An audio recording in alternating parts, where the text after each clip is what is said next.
Yo, welcome back to the SHU Program. Thank y'all for tuning in and listening. Fellas, what's going on today?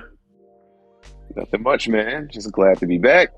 Got a lot to get to, man. It's been just an interesting past couple of weeks, man. Just in the space overall. So, dope. Yes, sir. How you doing, man? Doing all right. I'm just tired, man. I've been doing all weekend and work week back now, so I'm back to work, but I'm just tired. Okay. Before we start the show, real quick, rest in peace to Bill Russell.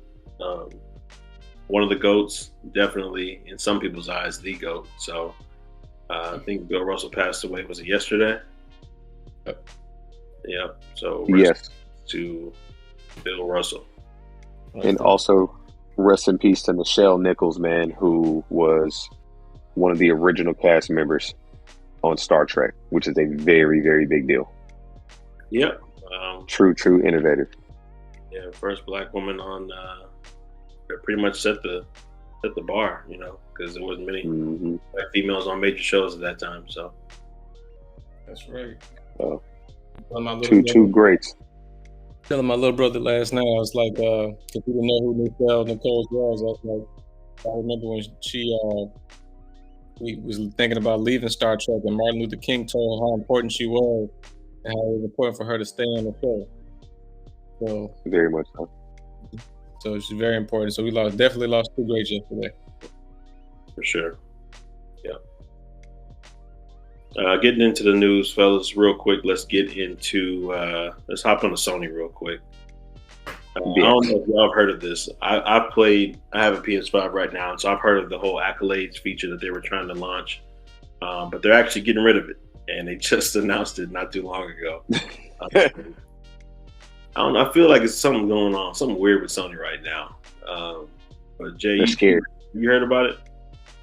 Yeah, I mean, well, I heard about it at launch when PS5 was first launching, but of course, I got rid of my PS5 when it came in. But I thought it was a pretty cool thing to do. I didn't know how popular it was going to be. But I guess we got an answer now. So right. Yeah, that's crazy.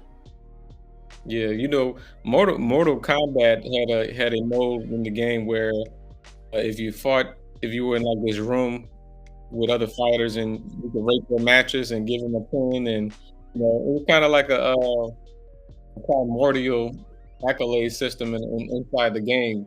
But I think it's a cool concept though to be able to play with somebody, a stranger online, and maybe you playing a Call of Duty game and the guy comes in clutch and you want to give him some accolades or something like that. I thought that'd been cool. That's like general badges on your throat. On your chest, Mm-hmm. But it is what it is. It's Sony. What you think about it, Marvin? I feel like they're scared, man. Like, I don't know why they pulled it. It seemed like a great idea. So typically from what I've been noticing, especially within the space as of now, is I see Sony, even with like media propaganda and like what people are freaking out about from the consumer space, they're trying to protect IP, in my opinion, right? So, Xbox had the whole good reward system, and you got accolades with this new system. Like, they're trying to revamp things. There's been rumors about Sony's trying to acquire a studio just like Microsoft is. No one really knows what it is just yet. They got a good inclination of rumors as to what it may be. So I feel like they're trying to compete because that deal shook up the space and they're getting freaked out and they don't know what to do, especially with there's no real titles. Like, what's the exclusive game that everyone's banking on for this to make the system go? We don't have one yet. So it's just, I don't know. I don't know what the business move is that they're trying to do. But you mentioned a good point though. You mentioned Xbox's reward system where you get rewarded these Xbox points essentially for playing game, and you can use those in a marketplace to enter sweepstakes and use your points to buy membership card, extended right. Gold memberships. I think that's a cool concept. I don't know why I think that's fire.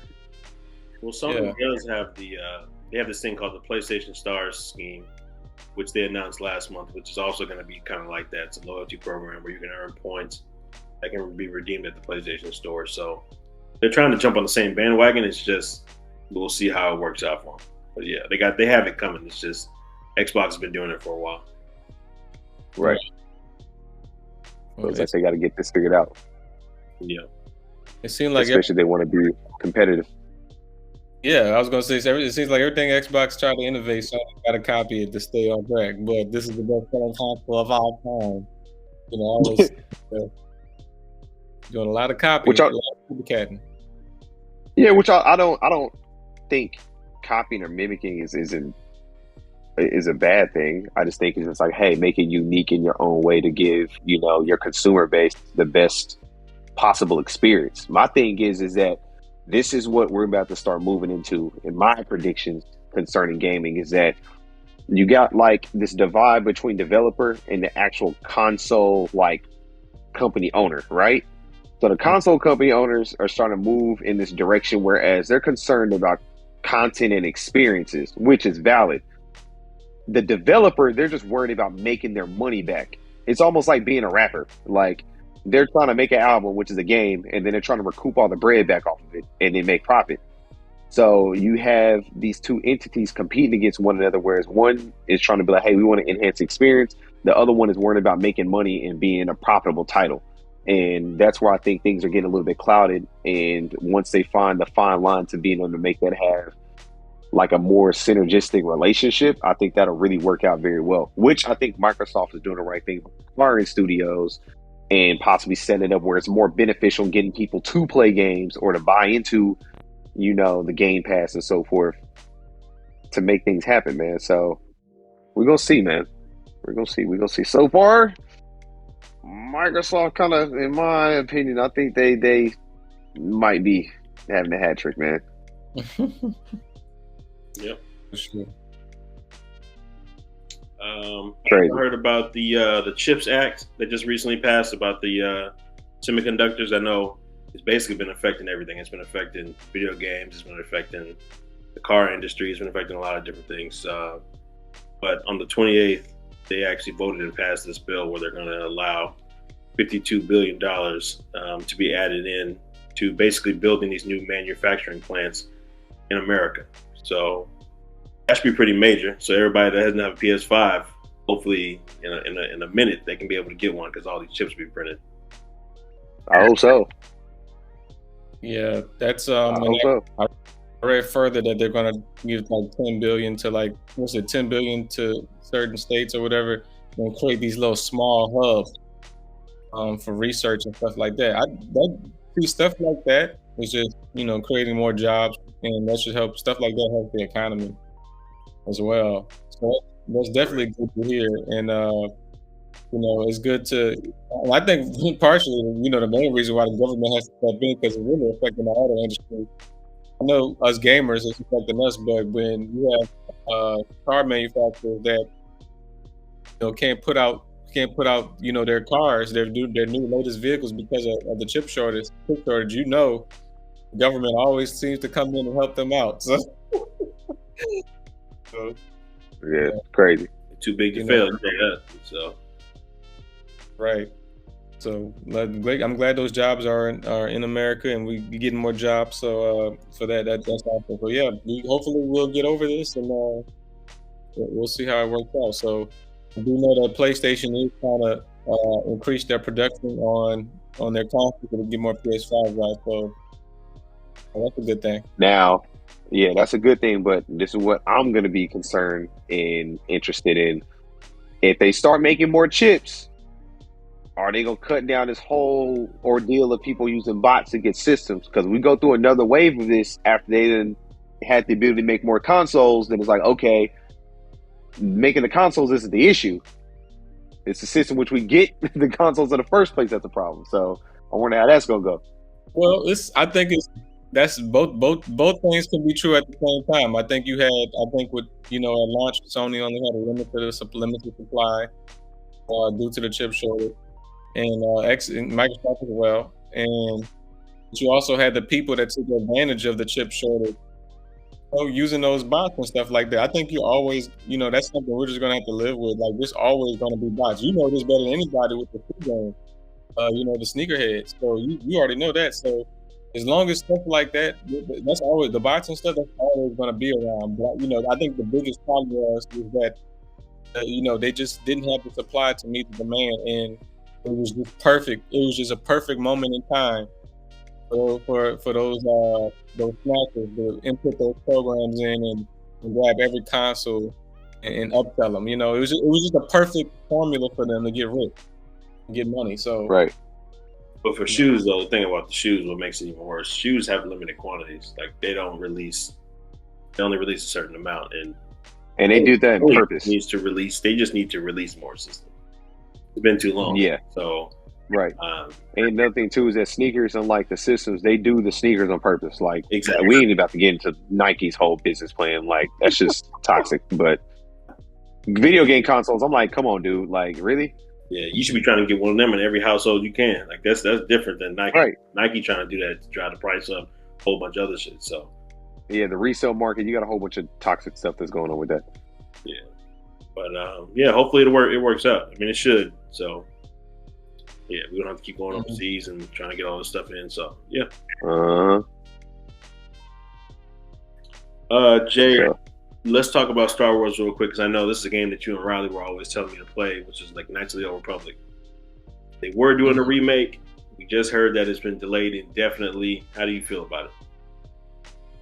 It's sad, but also I'm not too worried or panicking, because it was going to be a PlayStation exclusive, and I don't have my PlayStation yet. But I got to get it soon, because God of War comes out this year, so I should have it by time. But yeah, it's the old Knights of the Republic was one of the best games of all time. It's what put BioWare on the map to even go ahead and do the Dragon Age and the BioWare series. All that's BioWare. Even BioWare does the Knights of the Old Republic MMO, which has been super successful and still going on to this day with some of the best Star Wars content in gaming. So, but this is one of the best stories. Knights of the Republic had one of the best Star Wars stories of all time, and I would love to see. Well, I would love to see this finally come into fruition with a modern remake, because even though they've kind of remastered it in some cases for some of the consoles for you to go back and enjoy. I'm more of I'm a looker with the eyes. I gotta when you're playing a lot of next gen stuff, it's hard to kind of go back to old janky looking graphics. But it's sad that it's got put into the side. It's crazy. I'm curious, really curious. I guess we'll get more information as it comes out. What really broke it down at I believe it was Asper Media. What really broke down with Asper Media and Lucasfilm, in getting this project out, because a lot of people have been wanting this game for a long time, and trust me, it was going to sell. This is a game that's going to make a lot of money for Sony. So I'm curious to see who's going to take over now. Because apparently they're looking for a new company to come in and take over development. So until then, I guess we're just hoping and praying that it actually comes to fruition. And I also want to say this is not the first Star Wars news that we had about the Star Wars game being delayed. The other Star Wars game that got announced at E3 last year, not this one, but it was called can't forget it, but it was like a darker take on it. I know they had a trailer and it was like really kind of dark, and I think it's set in the High Republic, but that got delayed. I believe that got delayed, and there's whispers that it might even be canceled. Yeah, so I don't know what's going on with these Star Wars games, man. That don't sound too good, but I do know we have the Star Wars Jedi series. We have those still coming out. So Jedi Survivor. Yep. So can't be too mad. It just sucks because I didn't play the original game. I heard that it was one of the best games, like you said, ever made. So I was really looking forward to it. It sucks, but hopefully Survivor will be good. The first one was a masterpiece in my opinion. So if this next one is good, I guess it can fill that void. Yeah. Right.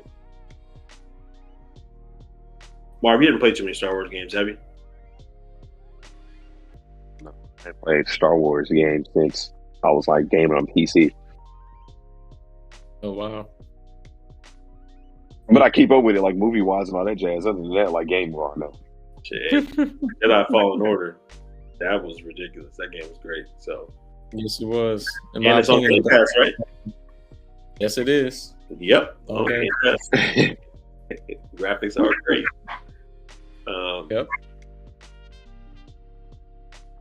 All right. I guess the big thing, fellas, we need to talk about something that Marvin definitely sent to the chat. Let's go. GTA has finally revealed some stuff about their new game, GTA 6. Apparently, it'll be a female protagonist, and let's go. From what I saw yesterday, I heard they said something about the story is going to be like Bonnie and Clyde. Is what I heard the story is going to be like. I'm interested to see what that means. But Marv, tell us how you feeling, because I know you had a whole lot to say on this for sure. So I think it's great. There's been a lot of speculation that people believe that they're gonna. It's not only is it supposed to be Bonnie and Clyde inspired, but the female protagonist is supposed to be Latino. So a lot of speculation has been going on to think that it's going to be Catalina, because it's supposed to be set in Vice City. Last, as we know, if you follow along the story of GTA, you ran into Catalina in Vice City, or like the later years in a mission in Vice City. But the thing is that what I don't think that makes sense, because that story arc is over. Because, you know, the character from GTA 3 had beef with Catalina, but you never heard his voice. So if he's a face with a nameless character, it's like, how are you going to give him a voice and have somebody play him and all that jazz? This seems like it gets mixed up and convoluted. But overall, if they decide to go in a different direction, the biggest thing that I kind of discussed about on Twitter, and, you know, kind of got multiple opinions from a few people on Twitter about, is we're in a hypersensitive and politically correct era, right? And we know GTA, the reason why GTA is so popular and GTA 5 has been able to last for 5 years, and that GTA has enabled people to make their own servers, which is like apparently big business or something like that. Like a lot of rappers have their own servers and stuff now, right? Is that how are you going to keep the essence of GTA the same and have a female character? Like what will you be able to do and not be able to do? Right? Like, because we know what GTA is. GTA makes fun of everyone. It's extreme violence in GTA. You can do highly lewd acts in GTA, like, you know, solicit sex workers, have multiple boyfriends, girlfriends, things of that nature. Like, how are they? I feel like, I wonder, are they going to keep it the same, or are they not? And if they do, what is that going to look like? Because if you put a female character at the forefront, in my opinion, I think you make it be probably even more extreme than what it's ever been. Which is cool, and I don't mind, but I don't know how the general public is going to take that. You know what I'm saying? Because, I mean, think about it. You got you had DLC on GTA called The Ballad of Gay Tony, bro. Like, it's a wild stuff that happens on GTA. Like, let's just be honest. That's what it is. So it's like, how does that make sense in this era? Like, I don't know what that looks like. You know, is it going to be, like, highly stereotypical? Like, what do we, you know what I'm saying? Like, what are we doing and how we rocking out, you know? Right. Well, I'll say that well, number one, I think when I read the article when it first got released, they were saying something that she was a playable character. And when I hear playable character, I hear multiple characters. And right. So I'm going to just assume by that statement, there's going to be more than one main character, similar to what they did with GTA 5 with all three characters. Personally, I have no issue with a female character. I think it's a lot of people have been coming out the woodwork, getting upset because it's a female lead character. So I don't have a problem with that. Now, yes, there are things in GTA, like Marv said, where, you know, it's definitely male influenced, and, you know, pulling over prostitutes, you know, putting over to pick up their services. That's, you know, that's more catered to the men. And I think I can safely say that Grand Theft Auto has the male audience is higher than the woman audience. So I think I can understand the disarray when it comes to that. But I also want to see something different, you know. So I don't mind being a female character. I'm still waiting for the Grand Theft Auto that's going to let us create our own character, and I'm not talking about online. So also, I don't know if it's gonna be Catalina for sure, Mark, because Catalina. So the Grand Theft Auto, all the way to before Grand Theft Auto 4, I believe before Grand Theft Auto 4, I think all those are in this different universes. I think they call it the HD universe. So you have like Grand Theft Auto 4, Grand Theft Auto 3, 4, Vice City, and San Andreas are its own universe. And I believe everything afterwards is its own universe. So that's for example, that's like when in GTA 5 when you can go to CJ's hood and there's somebody else in the house and it's not him. It's because they live in two different universes. So I don't know. I don't think it would be Catalina unless it's going to be a Catalina reimagined for this game universe.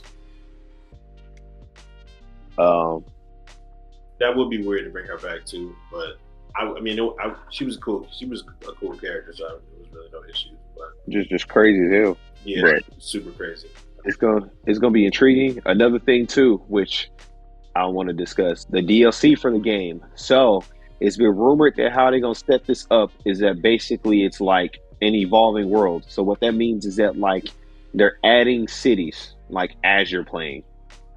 So we apparently are going to get one map, and then it's like, okay, maybe a year or two down the line, it's like, damn, we got a new one. That's and good. It's like it just grows. What it reminds me of is the Starfield stuff. It reminds me of that because it's like they got the map. It's mad lofty, and then they're going to eventually just keep adding on. GTA 6 could be out for 30 years, fellas. If they do it like it probably is. If you think about it, GTA 5 has been out for going on 10, 11 years now. That's GTA 5, and we had one map.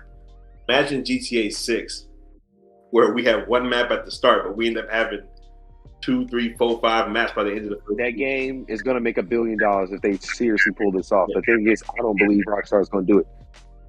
It's going to be tough. I'll tell you that. It's going to be tough. They already got a problem with crunch culture, so it's like, who's going to be sitting up here and work and doing all this work for one game? Like, they're going to end up firing everybody. They'll get it done after GTA 5 made all that money, best-selling game of all time. They'll get it done. I like that idea, man. I like that idea. Now, of course, I don't think I want to play GTA 6 for 30 years, but I don't know, bro. I might. I ain't gonna hold you. I ain't gonna hold you. But I do like the concept of traveling to different cities because, people. I remember when San Andreas was about to come out, and that was the rumor then, like that you could travel back from San Andreas to Liberty City and Vice City, and that wasn't really the case. So I do like that. I do like the idea of being able to travel to different locations instead of being on one map the whole time. I think that's actually pretty cool. I think that's interesting. Real quick to touch on what y'all were saying earlier, because I didn't get a chance to actually say something about the female protagonist thing. What they should do, honestly, is just do what Assassin's Creed has been doing for the last 2 or 3 iterations, and that's just make a female and a male character version of the same character. It allows you to play as both characters. You can either start the game as a woman or start the game as a male.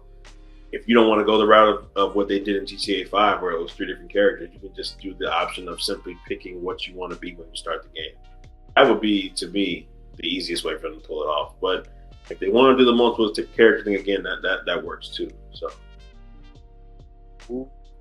that makes a lot of sense though, because it's like, check this out. They're doing the whole thing of like Bonnie and Clyde, right? Yeah. You just have a point in the story where like a turn takes place, like kind of how they did in GTA 4.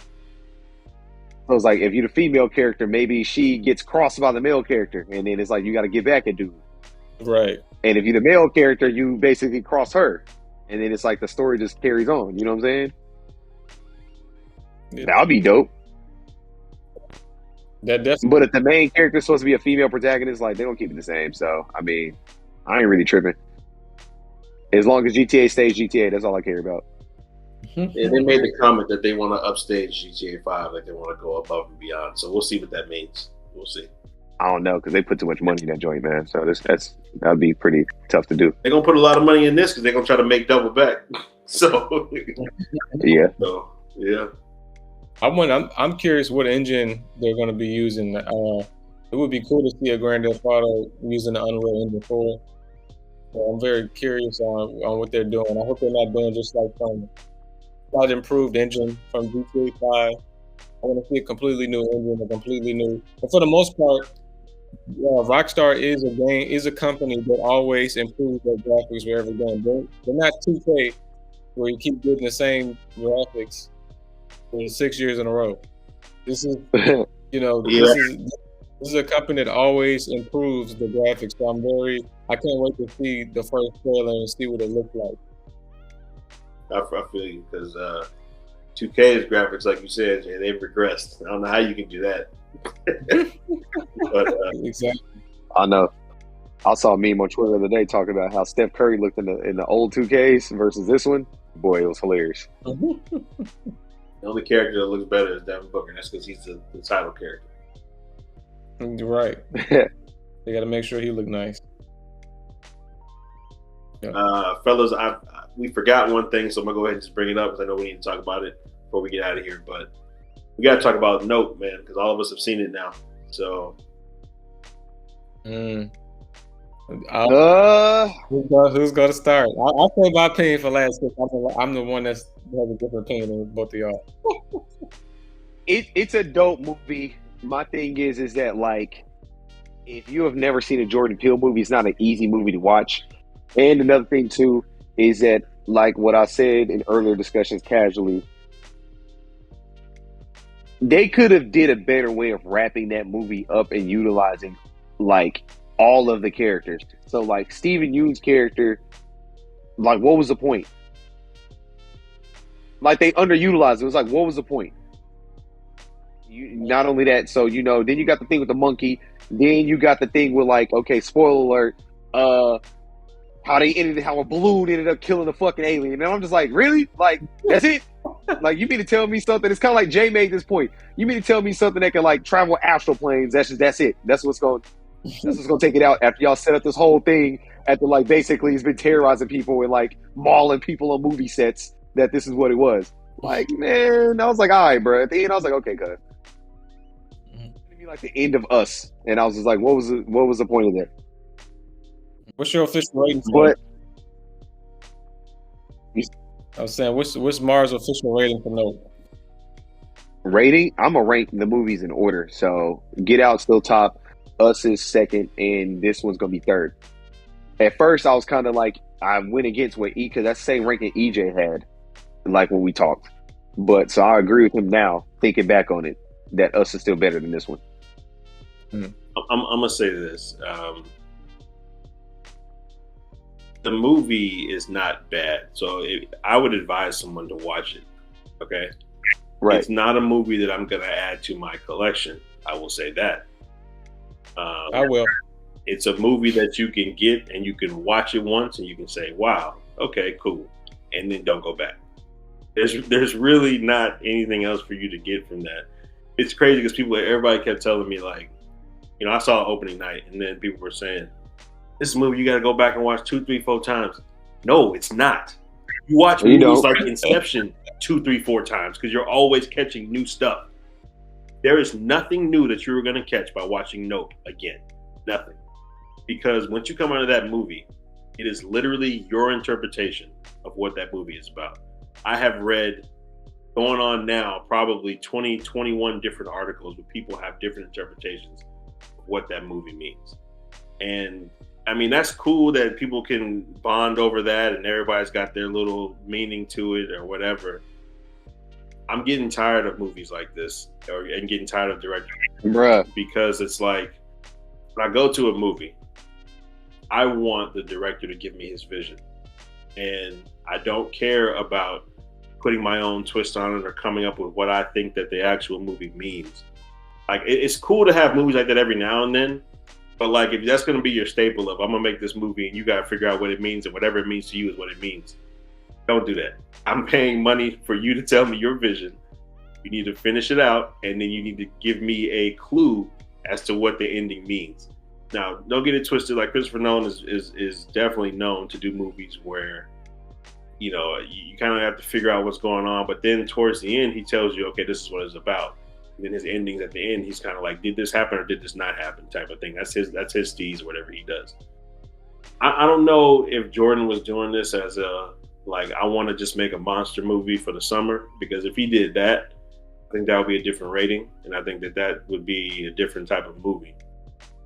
But leading up to it, people were saying, oh, Jordan's being real cryptic. He's being real, like, he's not really talking about what the movie's about. He don't want to give out any spoilers and all this kind of stuff like that. I mean, don't get me wrong. The little scenes that we do, we'll go ahead and do spoilers in this, but the scenes with the turned out to be UFO actual creature were cool. Like, I'm not going to take that away from the movie. That those were actually pretty cool. But like Marv touched on earlier, basically Stephen Young, who was put on a lot of the posters and talked about, and they did all the interviews before the movie came out. There was really no need for him in the movie, honestly. Like, the character didn't really need him. The scene with the ape, which was really cool, it was graphic, whatever, and the little knuckles before he got blown away, like, that's cool. But I mean, the only thing you can gather from that is that the alien flew over the thing and made the creature go crazy, which cool, but not needed to help me out with the story. And then Stephen Young, he's literally in the beginning of the movie talking to the characters, and then he's in the scene where he gets taken away. I'm just like, damn, I thought he was going to be a major part of the movie. Like, I was really excited for Stephen Young, actually. So that was crazy. Then I heard rumors, I don't know if y'all heard this, about, like, some people were saying Daniel Kaluuya didn't survive at the end, and that was like an apparition that she was looking at towards the end of the movie. I'm just like, shit, come on, guys. Like, I was like, all right, bro. That's all right. I was like, all right, dog. Nah. It's like, what are we doing with this? So I don't know, man. And it's crazy because when I was watching it, it started off super slow, but when it got to the part where he went to the barnyard and he was inside, and it was at nighttime, and those little things started popping up, and it looked like they were little alien creatures.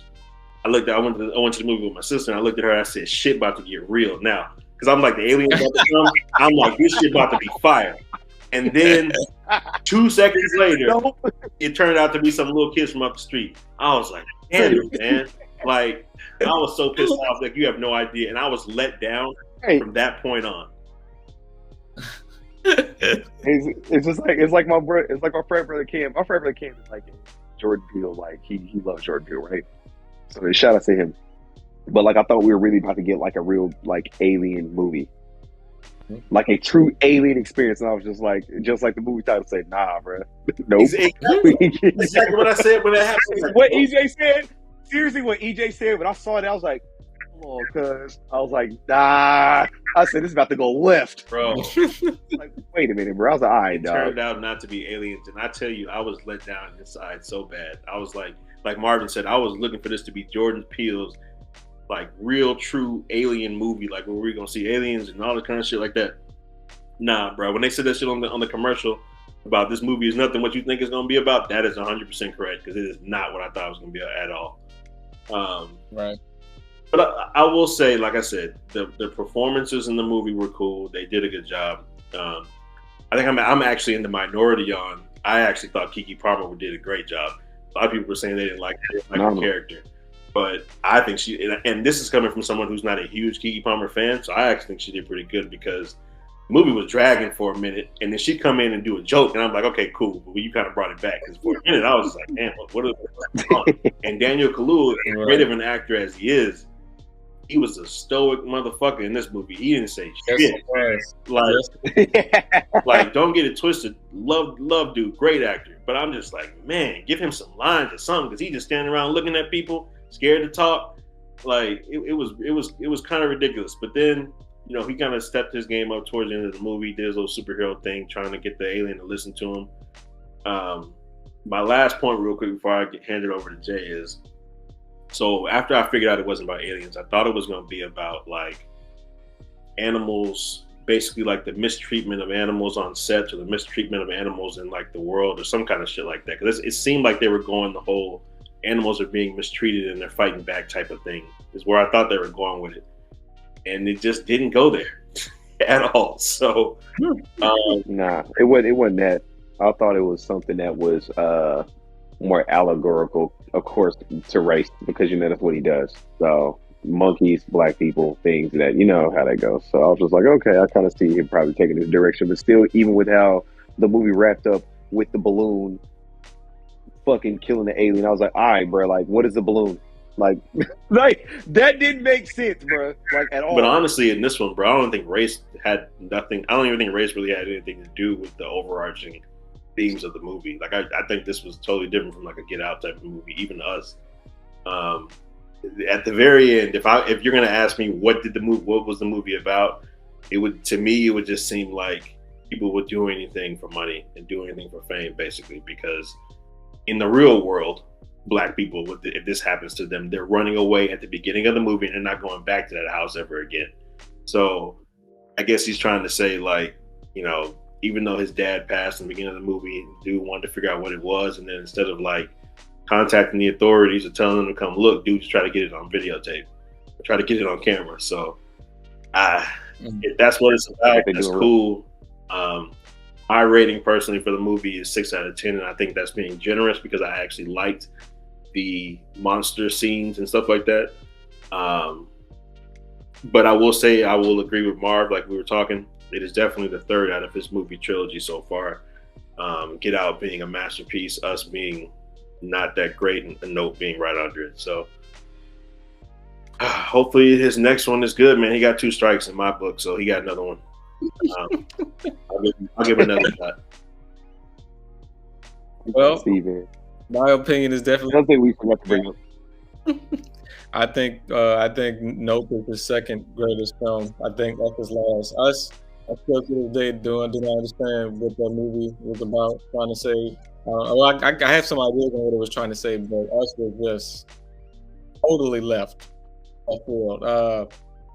I got explained to you guys on the phone or through text. I think the number one misconception about this film, and it's not necessarily the audience's fault. It is, I would blame it on Jordan Peele, is because it's about the expectations of what people walked into the movie to see. Because his style is different. His style is Twilight Zone. Twilight Zone meets Quentin Tarantino, and people walked into this film, including myself, expecting some kind of deep social, some social message covered with a layer of, some kind of horror or supernatural or thriller, concept. That is kind of what we got, but I do understand why people were disappointed. I give the movie a 5 out of 5. I enjoyed the movie because there came a point in the movie where I realized what this film was. This film was a traditional monster film with a social message underlying under it, and I think once you accept that mindset, the movie is definitely more enjoyable from that point of view. So I do understand that, but I do also understand the other side where people came in expecting something totally different. I'm the neighborhood's UFO guy, so immediately when I saw the trailers and I saw a big giant UFO looking ship chasing after Daniel Kaluuya, I was in from the get-go. Where's my ticket? So they had my money when they said UFO. But of course, spoiler alert, this is not about UFOs like the fellas just said. I think first I'll talk about the actors real quick. Daniel Kaluuya, Keke Palmer were great. I agree. I think a lot of people were trying to bash Keke, but that was just kind of her character. That was her character. I do think there were some scenes where it appeared she was overacting, but I think Jordan Peele kind of allowed her to improv a lot. So I think that's where that came from. But it wasn't enough to destroy my experience and not enjoy her character. I thought her character was really cool. And I actually think this is probably the best film Keke Palmer has ever been in, to be honest. I think this is probably her finest movie role, and she needs to do more stuff like this. Daniel Kaluuya, just like you guys said, was very stoic. He was not animated at all. I guess that was just how the character was written from Jordan Peele, and he played it. OJ, that's the character's name. OJ played it really well, obviously, because there was times where even me, I was like, dude, can you say something? Please say something, right? Like, stop sitting there looking. Like, we just sit there looking and thinking. and open your mouth. You know, he just couldn't. You know, he didn't want to open his mouth. So, but you know, like I said, I don't want to criticize that too much, because if that was the character, that's just the character. You know, we got to accept that, and that's how that was the character Jordan Peele wrote. But overall, I enjoyed the movie so much. I thought it, you know, I do agree. The point that I think we can all agree with is that Steven Yeun was really underutilized. Steven Yeun definitely was. I think his role did have a purpose, and I think it ended in a way that was sufficient for me.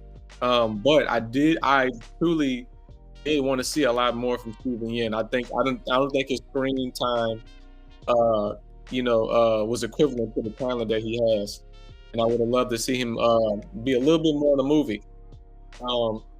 But I do understand his exit, and one of the things that this movie is trying to tell us is that, you know, a lot of, I don't know if he's trying to say Americans or just the whole world, period, but you know, modern society is so used to and addicted to the spectacle of things, and sometimes you have some of us, like the Steven Yeun character, and even the main characters at some point in the film, like to monetize spectacle, whether it's negative or bad.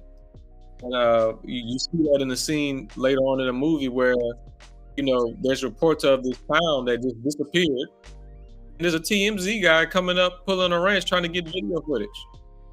And it's like, you know, when that TMZ employee came in, I understood what he was trying to say for sure. And it was just funny because the TMZ guy was getting ready to die. And he's like, give me my camera. Like, dude, you're about to die.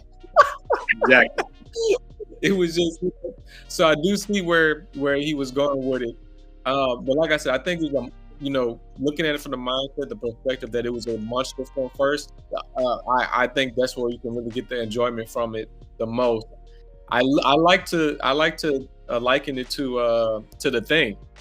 You know, like, you know, Kurt Russell, that old Kurt Russell film where you have all these construction workers or whatever, these Navy Marine biologists out in Alaska or Antarctica, and then, you know, they're just doing their normal jobs, and all of a sudden this creature just starts attacking them out of nowhere. There's no explanation where this creature comes from. There's no history behind it. All you know is that it's just infecting people at the base, and it turns into a horror movie. And this is kind of pretty much the same thing, you know. I've also seen other people likening it to Jaws. I don't know. I don't want to go there. I really don't want to go there. I'm not going. I definitely want to go there, but I can see some of the stuff in Nope where you can kind of apply it to Jaws. But, you know, Jaws was more of a movie where you had a whole community trying to stop this shark. Where you just have this movie really focuses on this family and just, you know, several other characters that happen to be involved in this situation. But I would love to see, you know, a movie that kind of explains what this creature is. I will tell you that I didn't necessarily understand the whole, like, when it transformed into this whole different, like, jellyfish looking creature. I don't know if we necessarily needed that. I think you could have kept it like the UFO shape, and it would have been perfect. And I do also, you know, the popping, it died because it ate a giant air balloon. I know those things were kind of cringe a little bit, but I don't want to say it was enough to ruin my 5-star rating. This definitely will be added to my collection. I definitely will be getting it on Blu-ray. I also enjoyed the movie just from the technical standpoint too. You know, that's me. I look at the movie not just from, you know, story and characters, also from technical. The sound was amazing. If you watch this movie in a premium format, oh my God, it's amazing. It is amazing. The sound design was great. The CGI, dude. I'm driving to work and I'm looking at a cloud. I was looking at a cloud today, and I was like, "Oh, might be that creature up in there." You know. Man, you know, it's like, but it was just cool. Like when the spaceship animal, whatever, jean jacket, that's what they call it, jean jacket, was flying through the clouds. Man, that was amazing. It was just the way it was gliding, like effortlessly for the landscape. That was creepy to me. I was like, that's kind of creepy. I do have to agree. That was fire, because when I first saw the movie, I was definitely in the theater, and when I saw it, like, it was like sneaking around the clouds, and I was like, that's not a ship. Ships don't move like that. like that, right? I said that to my sister. She was like, "What are you talking about?" I was like, "Ships don't move like that. Like they don't. Right. You can't just creep through the sky." Like, so I will say that was fire. But after that, I just don't. I mean, I don't really need any else. I don't need anything else. Once they wrapped it up with that balloon pop, I just like, all right, bro.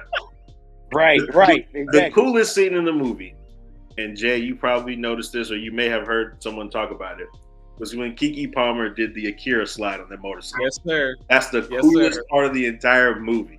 Other than that, bro, I'm good. I'm that was the coolest part of the entire movie. Because honestly, bro, when we first learned that it wasn't a ship and it was like a creature, the first thing I said too was, all you got to do, grab one of them plastic horses and strap an atom bomb to it, put that shit up in the air and blow that bitch out. Of course, EJ was saying, "Yo, just nuke that shit." That's all you got to do. Like, and that's it. So I was like, y'all taking too much time trying to get these pictures and stuff. Blow that shit up so y'all don't die. Period. Right. I will. You know, it does leave some questions like, you know, where did it come from? What was the purpose? Yeah, exactly. What's the purpose? Where they come from? Are those the UFOs that we've been seeing? You know, because they do mention like the real life UFO stuff that we've been going through in the past couple of years. So are those the UFOs that the Navy pilots are seeing, or is it just something completely different? I will speak on this though. You know, like you were saying, they were trying to make a scene whether OJ's character was an apparition at the end of the movie.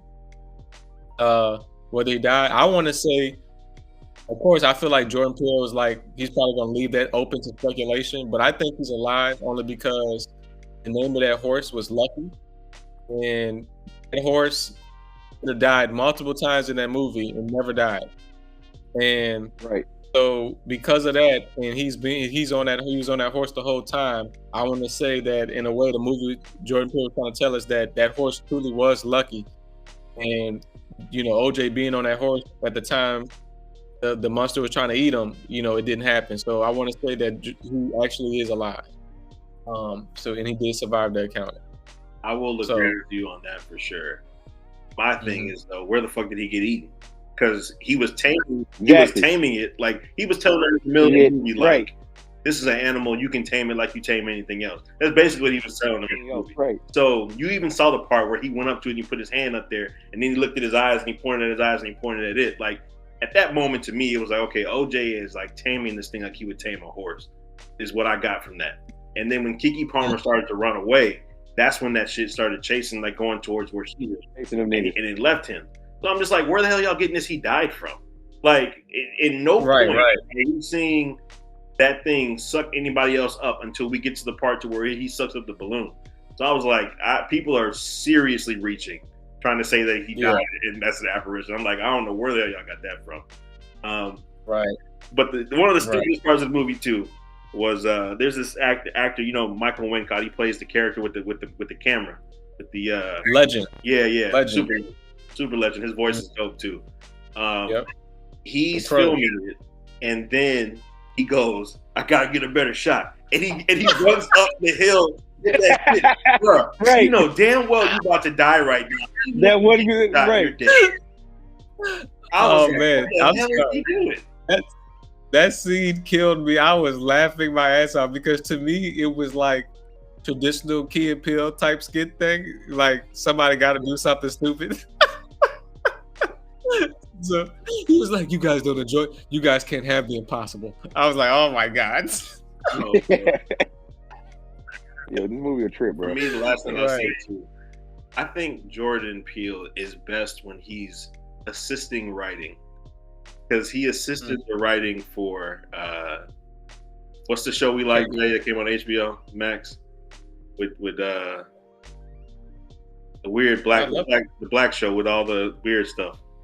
Lovecraft Country? Yes, he assisted writing Lovecraft Country. And he also assisted in Lovecraft Country writing the new Candyman that came out, which I thought was phenomenal. So beyond Get Out, which obviously I think is a masterpiece, I think he's better suited like assisting writing and producing than actually doing writing, producing, and directing. But I'm going to give him another shot. I'm going to give him a fourth movie because he deserves it. Get Out was that great that I'll give him another chance. I'm hoping he's going to turn out to be better than M. Night Shyamalan, because M. Night Shyamalan started off strong, and then a lot of his movies started sucking towards the end. But then he came back, making his weird. He came back and had a boom. But see, the thing with M. Night is M. Night has had multiple successes of like really good movies. I'm hoping Jordan comes back with this fourth one and he blows it out the water. But I'm gonna give it another shot. That's why I'm gonna leave it at. Right. I'll definitely, like I said, I enjoyed this movie. I gave it a 5 out of 5. I think it was a cinematic, I don't know, say cinematic masterpiece, but this is a very cinematic experience. I truly enjoyed it. I think also that's why I like watching movies in premium formats, because I think you get the true experience watching in a premium format rather than a regular theater. I enjoyed that so much, and I will say that I think you know, if you're comparing it doing the M. Night Shyamalan, I want to say, you know, both of them have, you know, well, Jordan Peele only has 3 movies for the most part, but M. Night Shyamalan is still a great director. He had some flops and he had some great ones. I think the last great M. Night Shyamalan movie I had was probably, what's it called? What was it called? Split. Split was good, and then he had the movie where the kids was visiting the grandma's house. Yes, he did. So that was good. That was good. But then of course he had the flops, the Avatar, the Glass, you know. So you know, but Signs, and he had what was it? Where the kid was dead, or when Bruce Willis the Sixth Sense. Bro, he has some hits, man. That's what I'm saying. Jordan about to get on the ball. He has some bangers, right? Ball, man. Right, and I think Jordan Peele, I think, you know, like you said, you know, he's still getting used to it. I got some inside stories from some friends that worked on Nope actually, but and they were telling me about some of the things that he was doing that he didn't, you know, he wasn't really accustomed to. But aside from that, though, I think he has a long way to go, and I like his original ideas. I think we need more movies like this where you have like these total original concepts, and I'm glad, you know, people are producing it and giving him the money to bring his vision to life, whether, you know, some of us like it or not. But I think it's pretty cool. Well, all right, fellas. I think that is it for this one. We'll have some more news to come into soon. You know, one thing we'll touch on next time, Jay, which I didn't really get into this time, but Starfield did a performance review, but we'll hop on that next time because we got to go more in depth on that. Yep. Pokemon comes out. Well, Pokemon Violet and Scarlet has its game preview this week, so that'll be some information we can bring back too. For sure. Yeah.